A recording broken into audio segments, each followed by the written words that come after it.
Hello, everyone. Welcome to Developing Palates. I'm Aaron Loomis coming to you from the Drew Estate Studio. With me today is Seth Geis, and from the Bastania Studio, John McTavish. How you guys doing tonight?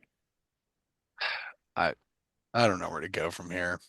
Doing well. In the green room, Seth summarized the cigar we're about to review by just letting out a long, deep sigh.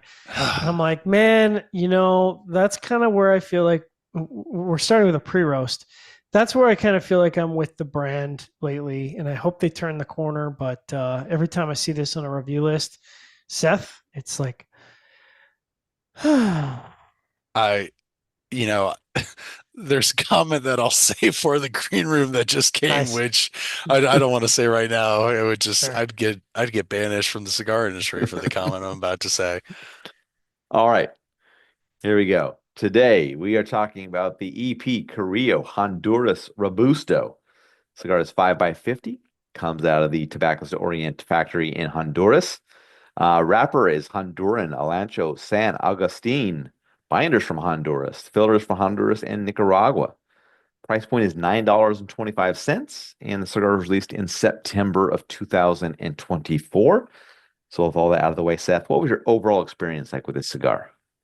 I just want you to know I went into this with an open mind because I gave it a really good. I gave it no, I didn't give it a really good. I gave it good for pre-light experience just Yeah. because I was like, no, I'm going to open this with kindness and I'm not going to judge the book by this cover, which I want to. Um, those bands really pop against the wrapper. Yeah. 100%, Gosh, pepper 100%. spices, dry earth, oak, tobacco. There's some herbal qualities. It was dry. It was hearty, medium to medium full.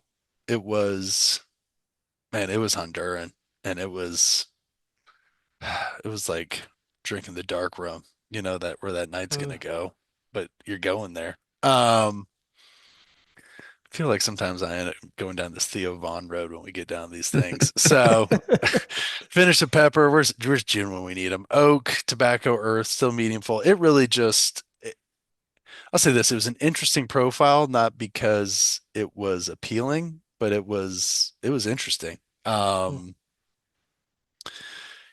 burn and draw were good. I think I was kind of I'll save some of this for the final thoughts on it. But yeah, I mean, it was just kind of this average, interesting herbal oak, tobacco, earth, pepper, spice profile throughout. John? Hey, it's me. I actually thought the first third had a good start to it, and I went into this with an open mind, like Seth. I think the cigar is attractive. I actually think the wrapper against that against the bands looks good looking cigar. Pleasant start for me. Sweet tobacco, musty baking spices, musty wood. There's some plum sweetness, which is interesting. I don't get a lot of plum on very often, but the plum unfortunately was a little too subtle for the spices because the spices get up to medium, and so that sort of very subtle note got run over a bit.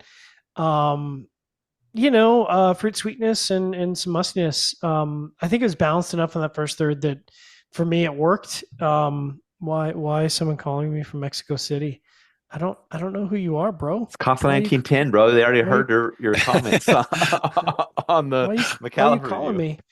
me? The second third kind of fell off in terms of complexity for me. So still pleasant, creamy tobacco, musty spices, some tannic wood, but like oh, and weirdly, and I don't know how often you guys have gotten this in a cigar, but I actually found the creaminess factor of the cigar really intensified here, like to the point where I had to make a note of like the creaminess hit medium strength, and I was like, that's weird because I don't really get that a lot, and I don't mean like a Liga Privada level of smoke. I mean like there was a just a powerhouse of cream, and I was like, that's interesting, pleasant, but not dynamic. And then last of all, last third, earth tannic wood, a little bit of sweet tobacco. That's kind of the last profile. So again, pleasant, not unbalanced, not harsh, but not particularly engaging. Burn was good. I know the last bit of the burn, Aaron probably wouldn't have been happy with because it had a little bit of waviness, but I was like, it's fine. It's fine. I don't need to touch it up. But I had some oddities with the draw. It kind of just started out resistant, and then it opened up as I smoked it. So by the time I kind of got about an inch into the first third, it was like, little resistant, but nothing crazy. So that's odd on a Robusto on a Parejo format. I don't know that I've ever had that on a Parejo. On a Figurado for sure, but a Parejo no. So don't know how to explain that. Aaron, walk us through your experience. Yeah, for me, this started with a mix of toasted oak, earth, and black pepper. The earth eventually became even with the toasted oak up front. Second third saw the earth take a slight lead in the profile, and then the final third saw some wood bitterness and a menthol note join in. Um, Average flavor profile throughout, focused around that earth and toasted oak. This is one of those times where a Honduran cigar was earth driven and didn't really shine. So price point's attractive, but the flavor profile isn't exciting enough to make me want to come back to it. Um, so there you go. I mean, this is that Osa wrapper that General has floundered to try to make something work with, and I don't think Licencio was able to do it here either. So. All right, let's get into the scores. We're going to start at the top with John at 5.95. I gave it a 5.65, and Seth gave it a 5.4. So, John, how'd that 5.95 match up for you? Oh, it matched up well. It would have been 6-1 if the draw was perfect, but not unfortunately high enough for me to say like, yeah, I'd go and buy these. I'd smoke it again, and we'll talk about the price afterwards. But I'd smoke it again. My 5.65 matches up well. Average flavor profile throughout. Really good construction, just a little bit of a wavy burn, but otherwise no issues with that. So yeah, right, just right in that big bucket with 90% of the cigars that I smoked this year. So nothing outstanding. All right, Seth, 5.4. Yeah, I mean it was really rough. I mean, it was lacking. So it's just I don't know. I have so many questions on the cigar in general. I think it's a profile that I don't know. I just don't.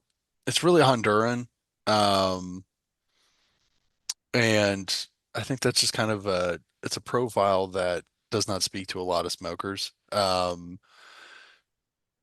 And I think it deviated from some of it was one of those things that delivered those Honduran qualities, but it also had some, I guess, it had some unique traits to it, which made it kind of un-Honduran, but at the same time not. I don't know. You could see like there's an EP Carrillo touch to it, but it was at the same time like this unfamiliar. God, that sounds very perverted. It's like this unfamiliar touch. It's like you didn't. It's like Dark and unfamiliar. yeah, it's like the stark and unfamiliar touch, while at the same time it's Where like, am I? yeah, where am I? But Who it's are like you I know, people? yeah. Why? So, Why are no so one wearing pants? yeah, there you go. So yeah, I wasn't crazy about it.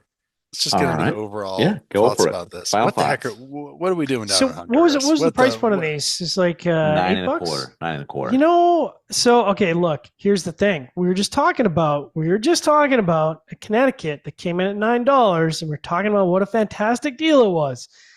9.25, and I will say, because I've been hard on Ernie in 2024, this thing was packed with tobacco. It was packed. That's because it came out of Plasencia and not Casa Carrillo. Well, there you go. Shit was 16.2 grams, and I did a double take. I shit you not. I zeroed my scale, weighed something else, zeroed it again, and put the cigar back on because I'm like, there's no way that this Robusto is 16.2 grams. 16.2 grams. I was like, huh. Unfortunately, it didn't really Yeah. help the profile, which is Yeah. unfortunate. But it was all right. It was Yeah. all right for 9.25. It's all right. Yeah. It's a Honduran. I mean, Honduran stuff is always I affordable. know. I know. There's only a couple companies that can really put out a spectacular Honduran cigar. And And do you think unfortunately, Ernie would actually put out, gosh, can you imagine if he put out like a $15 Honduran blend like this? yes, I can actually. Yeah, actually, yeah, I can. So Sure, I can. Put Especial on it or Reserva Limitada. Yeah. All right. I don't know. You good, Seth? Or you got something more? I'm just not. I don't know what. I don't know what we're doing. I don't To know coin what we're doing down in to coin a Honduras, Seth man. phrase, what are we even doing here? Yeah. What are we doing here? What are we doing here? We're in the death throes of the 2024 final reviews, so this is gonna have to just take it and just All right, Taking a wherever you run catch with it. this video, be sure to like and subscribe, but check out the full written review on the website, developingpalace.com. Follow us on the social media channels, and you can catch all of our review recaps on the podcast. iTunes, Google Play, Podbean. Thank you for tuning in. We'll catch you on the next one. Honduran death rows.